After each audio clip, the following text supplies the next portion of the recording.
Hello friends, ओम labs की इस नई वीडियो में आप सभी का स्वागत है। तो फ्रेंड्स, आज की इस वीडियो में हम लोग क्लास 11 फिजिक्स का एक बहुत ज़्यादा इंटरेस्टिंग एक्सपेरिमेंट परफॉर्म करेंगे। So the name of the experiment जो है हमारा, it is to calculate the downward force. अब डाउनवर्ड फोर्स किसकी? We are calculating the weight of the roller by using an inclined plane. तो without any delay हम लोग experiment को start करते हैं और सबसे पहले हम ये समझते हैं कि हमें क्या क्या रिक्वायरमेंट्स हैं। तो सबसे पहले तो ऑब्वियसली आप देख सकते हो क्योंकि मैंने इंक्लाइन प्लेन की बात की है, so we need an incline plane. अब इस इंक्लाइन प्लेन के पार्ट्स को थोड़ा समझते हैं। ये एक फ्रिक्शनलेस इंक्लाइन प्लेन है जो ग्लास इसके ऊपर लगा हुआ है ताकि फ्रिक्शन जो है वो रिड्यूस रहे। ये पुली है through which will attach the string. यहाँ पर आर्क है जहाँ से आप इसका एंगल जो है वो एडजस्ट कर सकते हैं। This is the weighing box which we need, जिसमें डिफरेंट डिफरेंट साइजेस के हमारे पास वेट है, मतलब डिफरेंट डिफरेंट वेट्स जो हमारे पास एक एरे ऑफ वेट्स है वो है। इसके अलावा we have the digital weighing balance. Digital weighing balance के मदद से हम लोग जो हमारी ऑब्जर्व वैल्यूज हैं और जो एक्सपेरिमेंटल वैल्यूज हैं उनको कंपेयर करेंगे। ये हमारा जो पैन है, पैन इसको हम अभी इंक्लाइन प्लेन पर फिक्स करेंगे and on the other end of the string we have the roller जिसका हमें मास जो है या वेट जो है वो फाइंड आउट करना है। इसके साथ आपको जो इस एक्सपेरिमेंट के लिए जो भी रिक्वायरमेंट्स और जो भी प्रोसीजर है उसको अच्छे से एक्सप्लेन करने के लिए एक मैनुअल भी प्रोवाइड करवाया जाता है। तो आइए देखते हैं कि इसके बिहाइंड, इस पूरे एक्सपेरिमेंट के बिहाइंड जो प्रिंसिपल है वो क्या है। हम लोग उसको एक डायग्राम के थ्रू समझते हैं। तो जैसा कि आप देख सकते हैं डायग्राम में कि ये हमारा इंक्लाइन प्लेन है जो बड़ा सा ट्राइंगल आपको दिख रहा है, यहाँ पर पुली है एंड ये हमारा रोलर है। अब अगर मैं इंक्लाइन प्लेन के एंगल को कंसिडर करता हूँ, the angle is taken as theta. हम लोग थीटा एंगल लेंगे, मतलब हम थीटा की वैल्यूज जो है अपने हर ऑब्जर्वेशन के लिए जो है वो चेंज करेंगे एंड उसके डिपेंडिंग अपॉन हम ऑब्जर्वेशन लेंगे। अब अगर ये जो रोलर है, रोलर जब नीचे स्लाइड होगा तो जो फोर्स लगेगी that will B W sine theta, because it is the weight of the roller that will B pulling the जो हमारा पैन है टूवर्ड्स अपवर्ड्स। अब जब ये रोलर और ये जो पैन है इसका जो वेट है जब इक्विलिब्रियम में है, इक्विलिब्रियम यानी कि at the state of rest, तो तब वहां पर क्या हो रहा है हम थोड़ा ये समझने की कोशिश करते हैं। So what the string is doing, the string is actually exerting some effort in the form of T और टेंशन।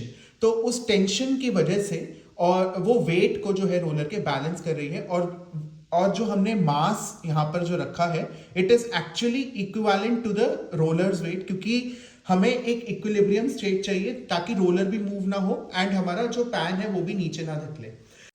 तो अब हम एक्सपेरिमेंट में बेसिकली क्या करते हैं, हम लोग थीटा की वैल्यू को बार बार चेंज करते हैं जिसकी वजह से हमें P1 एंड P2 यानी कि जो वेट ऑफ द पैन है उसमें हम कितना वेट ऐड या सब्सट्रैक्ट करते हैं कि हमारा जो इक्विलिब्रियम का स्टेट है यानी कि जो रेस्टिंग स्टेट है वो ऑब्टेन हो सके। मैं आपको इसको और अच्छे वे में समझाता हूँ। मतलब जैसे अगर मैं थीटा का जो वैल्यू है से फॉर एग्जाम्पल 20 रखता हूँ, तो 20 के हिसाब से the value of the weight which is in the pan is gonna change. तो I will have to add on the weight here, जिसके वजह से जो ये जो हमारा रोलर है ये upwards move हो, तो वो मेरे P1 की वैल्यू होगी। And the moment I start reducing the weight, tap करते ही जब भी रोलर डाउनवर्ड मूव होना शुरू होगा that will be the P2 की value and P plus P1 and P plus P2 will be the final values. And जैसे कि आप देख सकते हैं हमारे पास जो एफर्ट स्ट्रिंग लगा रही है that is always equivalent to the W sin theta, क्योंकि it the force has to be balanced and the state of equilibrium has to be maintained. तो स्ट्रिंग को भी उतना ही टेंशन लगाना पड़ेगा ताकि वो पूरे के पूरे सिस्टम को बैलेंस कर पाए।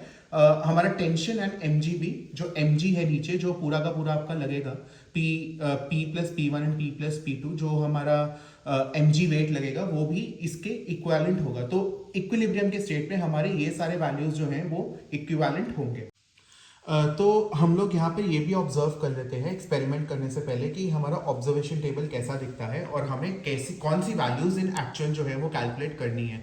तो आप देख सकते हैं P1 एंड P2 जो कि अपवर्ड एंड डाउनवर्ड फोर्स होगी जो रोलर को इक्विलिब्रियम में लाएगी। एक तो हमें वो निकालनी है, वो हम एक्सपेरिमेंटली देखेंगे। दूसरा ये हमें एफर्ट की E की वैल्यू निकालनी है। सो E की वैल्यू विल बी पैन का वेट प्लस जो P1 और P2 का एवरेज है वो होगा।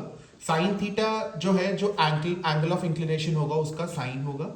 एंड उसके बाद मेरे को बेसिकली जो है, जैसे आप यहाँ पे देख रहे हैं W sin theta, so I need to calculate the weight of the roller. So the weight of the roller will obviously be equal to E divided by sine theta. तो मैं यहाँ पर E divided by sine theta जो है जब करूंगा, तो मेरे पास जो वैल्यूज आएंगी उनका एवरेज लेकर जो भी वेट आएगा that will be equivalent to the weight of the actual weight of the roller. तो हम उसको और जो एक्चुअल वेट है कंपेयर करके देखेंगे कि हमारा एक्सपेरिमेंटल और ऑब्जर्व्ड वैल्यूज जो है वो कैसे आ रही हैं। तो आइए अब हम एक्सपेरिमेंट को शुरू करते हैं। तो सबसे पहले हम जो हमारा एम्प्टी पैन है उसका वेट लेंगे, जो कि हमारी पी की वैल्यू होने वाली है। So I have an analytical balance और उसको मैंने ऑलरेडी टेयर कर दिया है।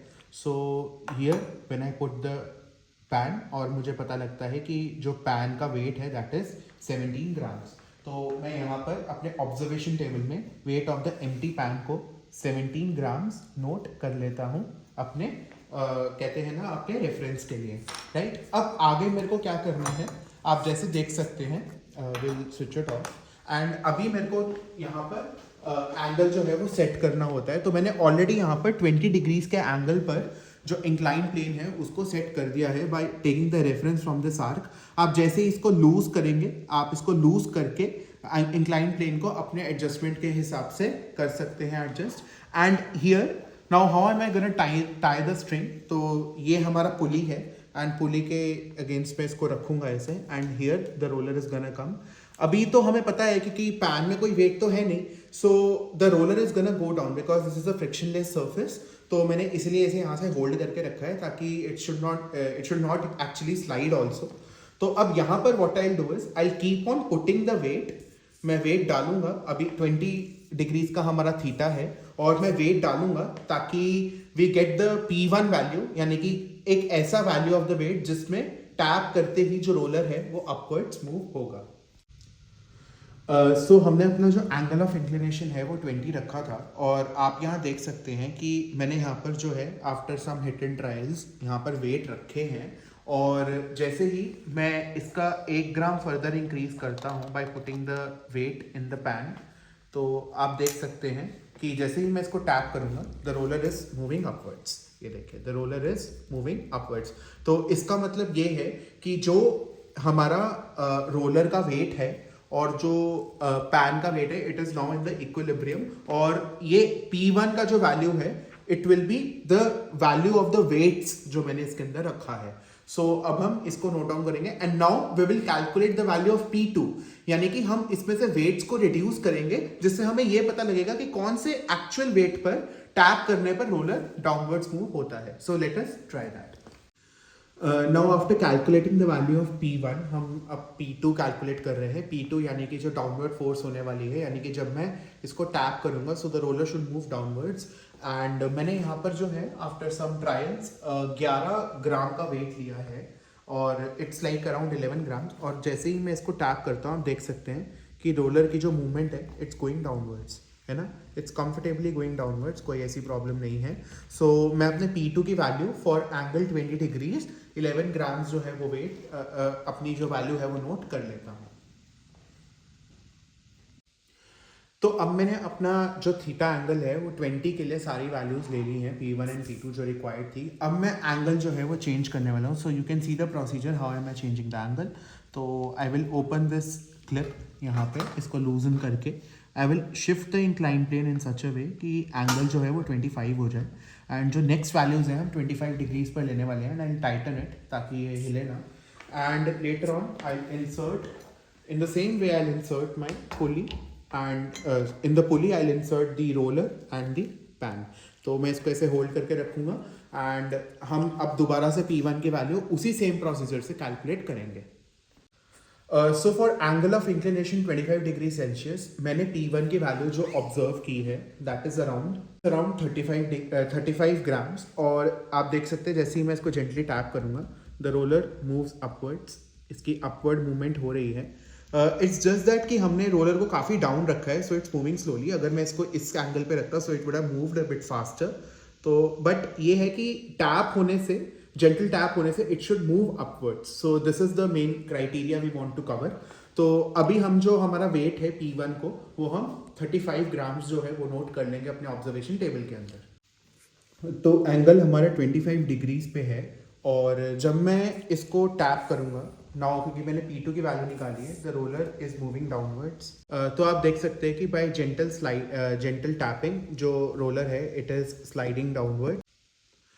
तो मेरा जो P2 के वैल्यू है वो 19 ग्राम्स आया है। मैंने 19 ग्राम्स वेट जो है पैन के अंदर रखा है, जिससे कि जब मैं टैप कर रहा हूँ so the roller moves downwards. And मैंने 19 एंड 35 P1 35 एंड जो P2 है वो 19 ग्राम्स, इन दोनों वैल्यूज तक के लिए जो मेरी कैलकुलेशंस हैं ऑब्जर्वेशन टेबल में कर ली हैं। मैं आपको थोड़ा सा उसका ओवरव्यू दे देता हूँ।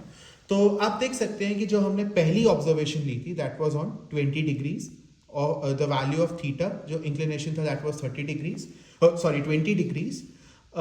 जब P1 का जो हमारा वैल्यू है वो आया था उसके लिए 30 ग्राम्स, तो यहाँ पे 30 ग्राम्स लिखना है, 30 ग्राम्स। P2 डाउनवर्ड के लिए हमारे पास 11 ग्राम्स वैल्यू आई थी and we already calculated the weight of the empty pan जो कि मैंने 17 ग्राम यहाँ पे लिख लिया था। सो 17 यानी 17 प्लस 30 प्लस 11/2। तो जब भी मैं इसे कैलकुलेट करूंगा I will get the value of E and sine theta हमने 20 लिया, सो 20 साइन इज 0.342 एंड जब मैंने सारा कैलकुलेशन कर लिया आई गॉट 108। अब आगे हम जब सेकेंड हमने वैल्यू लिया it was 25 degrees inclination, P1 was 35 grams and P2 came out to be 19 grams and when I did the calculations in the same manner I got 104.3। तो ऐसे करके आपके पास बाकी ऑब्जर्वेशंस के लिए भी वैल्यूज आती रहेंगी and you will take the average of these values एंड आपके पास जो है वो वेट आ जाएगा रोलर का। बाकी दो जो वैल्यूज होंगी हम एटलीस्ट 4 वैल्यूज लेते हैं तो हमारा एवरेज का जो है वो अच्छा सा सेट बैठेगा। सो बाकी की जो 2 वैल्यूज हैं मैं वो लेकर and after that I will show you the observation table कि हमारी क्या क्या वैल्यूज आई हैं। Later on will take the average और हम उसे कंपेयर करेंगे with the actual weight of the roller.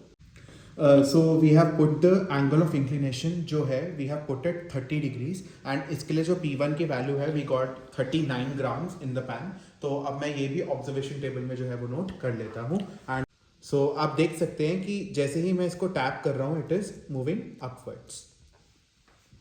For the angle of inclination theta 30 degrees, for calculating the P2 मैंने रोलर को ऊपर कर दिया है and as I tap it the roller again आप देख सकते हैं कि ये डाउनवर्ड जो है हमारा मूव कर रहा है एंड यहाँ पर जो हमने P2 का जो पैन में वेट है इट इज 25 ग्राम्स। तो मैं 25 ग्राम्स की जो वैल्यू है वो ऑब्जर्वेशन टेबल में डाल लेता हूँ। मैंने एंगल ऑफ इंक्लिनेशन को और अबव एक्सटेंड कर दिया है, so now we have taken it for 35 यानी थीटा की वैल्यू हो गई 35 एंड जब मैंने P1 कैलकुलेट किया आफ्टर ट्रायल्स तो मुझे पता लगा कि P1 की जो वैल्यू है that is around 46 grams. 46 grams पे जनरली जब भी मैं इसको टैप करता हूँ आप देख सकते हैं कि the roller starts moving upward direction में, थोड़ा थोड़ा जो रोलर है वो मेरा मूव कर रहा है, right. So now I will actually note this value down in the observation table.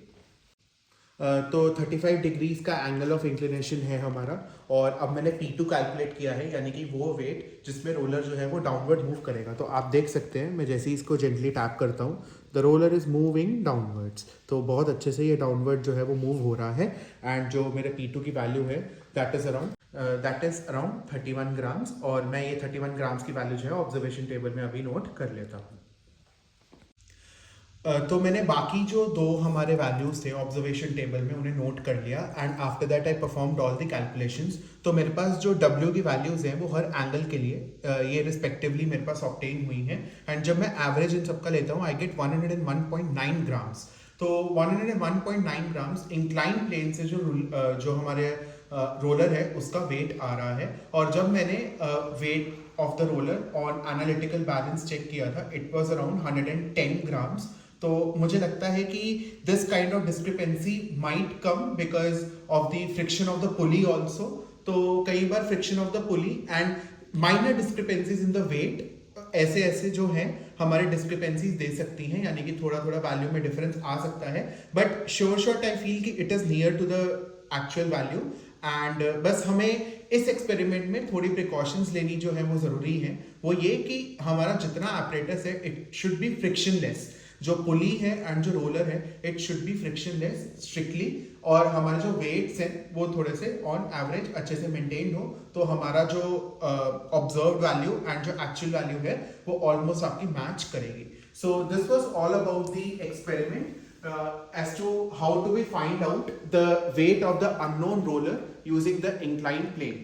तो इस apparatus के रिगार्डिंग आपकी कोई भी क्वेरी हो, आप दी गई मेल आईडी पर हमें संपर्क कर सकते हैं. ऐसे ही और इन्फॉर्मेटिव वीडियोस के लिए हमारे चैनल ओम लैब्स को लाइक, शेयर एंड सब्सक्राइब जरूर कीजिएगा. Thank you so much.